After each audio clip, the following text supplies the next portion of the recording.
All right, guys, we have two interesting people on this next segment of Talk Shop.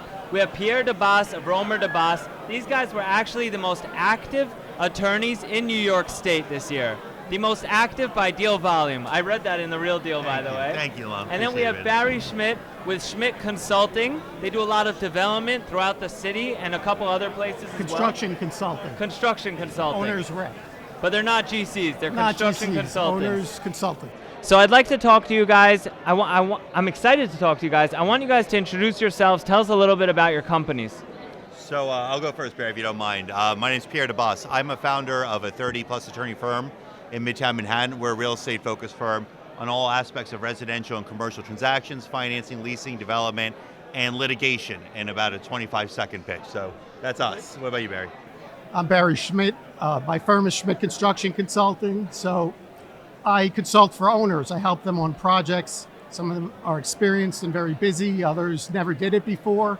It could be on renovations, new buildings, a little or a lot, but there's always room for improvement in construction, and there's value to be gained there. That's what I try to wring out.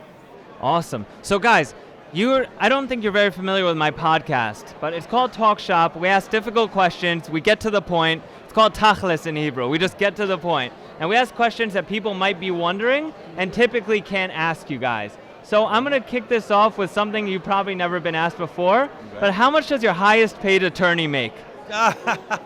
I want to know what your highest paid attorney gets paid a year. That one I can't say because other people come knock on the door for raises later today. So that one I can't answer. You see, this is why they're difficult convos. I'd rather talk about Trump's re-election or running again in 2024 than that. So ask away the difficult questions. It's that sensitive, that topic? Of course, sensitive topic. So what does an average attorney at your firm make? It's hard. It's a range. You know, like we're starting to try to recruit younger kids and groom them because clearly there's a difficulty in the labor market finding people with relevant experience. But it could be, it really is a broad range from, low six figures to high six figures. Nobody's making in the seven figures yet at the firm? That I can't say. There it is. All right, and Barry, let's move on to you. What the hell is going on with construction right now? Why are costs so high, and how do you mitigate that? I think there's two construction worlds. You got the center of Manhattan, the Class A buildings, and if you're building one of those, the costs are going to be really high. They're hard to control and contain if you're on 57th Street. But if you get outside Manhattan, the outer boroughs and the tri-state, I think the costs are kind of stable. And including Brooklyn. So it depends what you're building. If you're building a high-rise, there are only so many contractors who can dig a foundation and put up a 50-story superstructure. So those are really expensive. And the foundation and the concrete can fluctuate 20 to 50% every year in any direction, depending on how the market goes. And tell me, have your paths ever crossed? Barry and I have been good friends with Anthony for a decade. So we've crossed in this capacity a number of times at the Expo, but not really professionally, right? I don't think we've worked on anything together. I think you have your partner I met also. Maybe I spoke to him one more time. AIA agreements, stuff like that, litigation. Romer Debbas, who's Romer? That's my other partner. So this is good, guys. This means that Pierre has never sued Barry. He's never sued me. But yeah, we've interacted plenty. Barry's got to give me $10 and he's a client, so then we'll have a conflict of interest. So Barry, I want to hear what happened during COVID. Tell me about a transaction that went totally south because of what is going on. What went on? Wow, COVID was rough. What can I say? Everything in the world shut down. Construction sites initially got shut down, but then they were allowed to open under a lot of strict rules that were around for years. So a lot of important projects kept going, but they were slower, there were delays, and there was increased costs. And there weren't a lot of new projects going, so it really kind of killed all activity. What I think is when it ended about 2 years ago, we really snapped back big. And for a while we were in a boom, maybe in 21, after COVID in 2020. So there was, I think, a need for construction to get a nice rebound after that, and I think it did. Oh, interesting. Commercial's another question because no one's coming back to their office, so not too many people in the aftermath of COVID are still building commercial, except for some of the supersized Class A developers, but they have like 10-year time horizons. Got it. Mm-hmm. Got it. And you work with those superstar long-term developments? I have, and I would, and I do occasionally. But I'm really working for the kind of people who come here. The small and mid-sized investors, people who are made money in other businesses, even brokers that decide they want to develop. Maybe they've never done it before, maybe they've only done it a couple of times, and they know they need help. And it's good to know you need help, because a lot of people, when they've never done it before, they don't know what they don't know. Yeah. And what they don't know could be expensive and time-consuming. So true. Yeah, so true. It's a kind of this is my market right here. Understood. Makes sense. And Pierre, tell us, how many attorneys do you have? We're over 30 lawyers now. Wow. Yeah. So how much total staff? About 50, 60 people, I want to say. Nice. Mid-50s, yeah. So how do you incentivize these people as a non-attorney? I don't know the answer to this. You're right. How do you incentivize these attorneys or these people in your company to bring more business? We try to foster an entrepreneurial environment in the firm, right? We try to promote everybody, let everybody get recognition for professional achievements, regardless if you're secretary, paralegal, associate, partner. Partner level lawyers, majority of the burden falls on them. Predominantly my other named partner, Michael, and myself, that's our primary focus. But all the partners in the firm have some kind of vested financial interest in revenue production. And then obviously the younger kids, we're trying to groom them in that mindset. It's something that lawyers generally aren't good at, to be quite frank.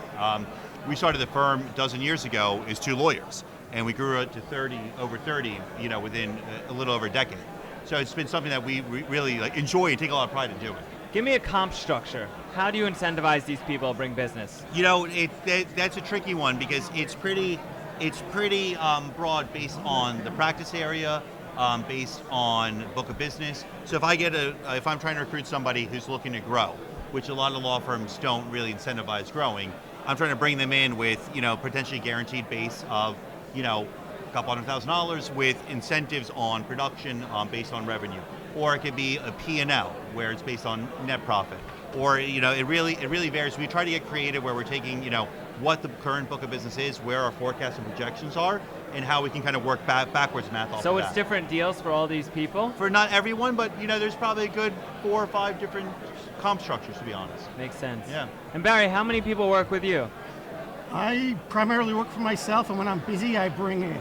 So you sub out your consultants as well? I sub-consult out. I was doing virtual office since before they invented the term 20 years ago. So it's always been me, and when I'm busy, there are people I call in to help. And what do you do specifically? Like, we build our projects in Long Island, right? I'm building a 29-unit development in Long Island right now. Give me your number. How do you help us with the consulting? Walk me through it. The question is, what do you need? Because I can help with any aspect of the project management, from the acquisition on the construction side, time, budget, evaluating the drawings, hiring the architects, engineers, construction company, all the way through, keeping an eye on the project till it's done. A lot of owners are busy, they can't get into the weeds, they need to find the next deal, they need to raise money.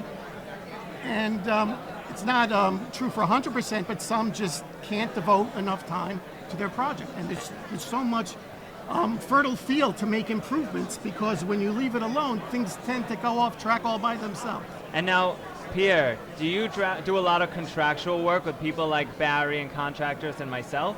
So we represent a lot of owners like yourself and investors in acquiring these properties, and represent a lot of banks and their lending activity towards these type of properties.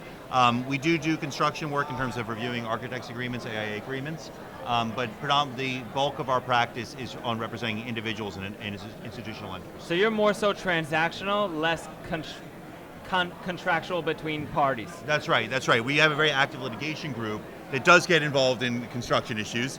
But usually you don't want to, it's your last resort. But predominantly we are more on the transactional side. Have you ever seen an operator sue their consultant? I've never even thought of that. Not their consultant. Their architect I've seen, not their consultant. I wouldn't imagine you'd ever be in those crossfires. I was in a crossfire. Really? And I also had another point to make, that he does some of what I do, and I do some of what he does on the margin, contracts and disputes. But he's the last resort, because the second I'm in over my head, I call a lawyer. But what was the question? No, I couldn't imagine that, where you'd be in the crossfires of a lawsuit. Oh, my goodness gracious. I had a client a few years ago. They were an investment group, and it turned out one of the principal investors was a billionaire who lived under the radar, but he was a very charismatic and litigious person. And I'll just tell Like the Pierre, story. I'm some not would going to say. name names. We had a lobbyist. I'm just saying. We had a lobbyist to help us get the building department to cooperate further. And when this billionaire got involved, he's like, "You're paying him every month forever?" And it was my manager who was doing that. So he got fired. And he said, "I want you guys to stop this right now." So 2 weeks later, my manager had fired. So the first thing I did is I wrote an email. "Your services are no longer required. Thank you very much." And he eventually sued us. He sued me for tortious interference of contract. which was completely fabricated. He made everything. There's some great lawyers and there's some really gray area lawyers out there. And I doubt he's watching, but he's active in New York. So there's a 1,000,000 to 1 chance he's watching. But he used it as a tactic to bully us to get Wow. paid. Because Did he get paid? my client was lobbied on a national level. Wait, did he get paid? He did get paid. Oh, What he was owed, only the balance. But he wanted to work this. He for must this be guy Israeli. Whenever Tell me he's Israeli. Jewish, and He's I hate to say Jewish. that, but that's I was true. close. The client isn't Jewish. Wasn't Jewish though, because the client had a huge portfolio of federal lobbying, and this guy was doing it. Wow. And when I told him, "You're not going to meet this person," through no fault of my own, he went ballistic, and I did get sued. Wow. But I'm But that sounds like a indemnified by very- my client, and he took care of it. That He sounds took like a care of it. one-off. Yeah, I hope that occurrence. never happens again. Pierre, tell us, if we want to hire you as our lawyer, what are you charging per hour? Charging per hour. Our rates. No, you.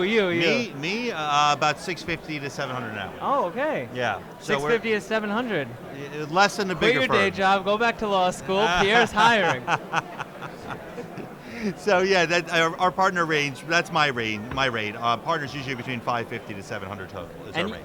550 to 700. Yeah. But you guys are extremely transactional. So right. I'm going to assume right now that you guys do a lot of fixed costs. That's right. Yep. A majority of our transactional volume is on a fixed cost, except for maybe more complicated commercial deals. That'd be on an hourly. But we even, you get creative. I have a great saying in life: nobody likes paying lawyers, right? And you have to really try to demonstrate what your skill set is and why it's a lot. We like to call it necessary evil. But we get creative in terms of ranges of fees. That's the beauty of being a smaller mid-sized firm, is that we don't have the rigorous billing structures and fee structures of the bigger firms. Well said. I could so relate to that because, for one thing, when I get hired and they ask me, "What's your rate?" I say it's blah, blah, blah, but it's a lot less than an attorney charges because I bill by the hour.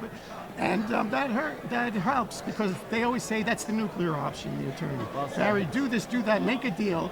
Otherwise, we have to go to the nuclear option." And sometimes it works and sometimes it doesn't. But if the client isn't bluffing and he's ready to pull the trigger, that's when I have the most leverage. But if his bluff is called, then he's my next phone call. That makes sense. Yeah. Now, before we leave off, Pierre, a lot of lawyers, a lot of attorneys, active attorneys right now, aspire to build a firm the size of yours. What was that secret trick, or what was it, not even a secret, that got you there to be so active? I love that you brought that up. My other name partner, Michael Romer, and I, we started when we were younger. We looked a lot younger than we do now. And we hustled. We hustled nonstop, and we loved it. We wanted to really build a firm. We got out there. Did stuff like this. We got in front of the community. We demonstrated our expertise, and we hustled nonstop. And now, you want to laugh. I was telling my wife this morning, we're in a transitional market, right? Like, this is a tough time. I call this a recession. I don't know what everybody else calls it. And we're hustling like we did when we were in our late 20s, early 30s. And it's fun. Like, we enjoy it. I think that's what separated us and helped our growth, is that hard work that comes with having to do it. That's the part we enjoyed the most. And I think that's why we got here today. Awesome. And Barry, can you leave us with something, a final note? An ounce of prevention is worth, what, a pound of cure or something like that? An ounce of prevention is if you worth a hire pound of cure. If you're getting into 100 blah, blah, blah, 100 unit, 500 unit deal, I'm not saying this to you, but think about how much a day of delay costs, and then think about how much hiring someone who can help you save a number of days will save you. And that's my message to the world. Well said. Guys, it was great having you on. Thanks, man. Thanks so much. Thanks for having us. Hell yeah.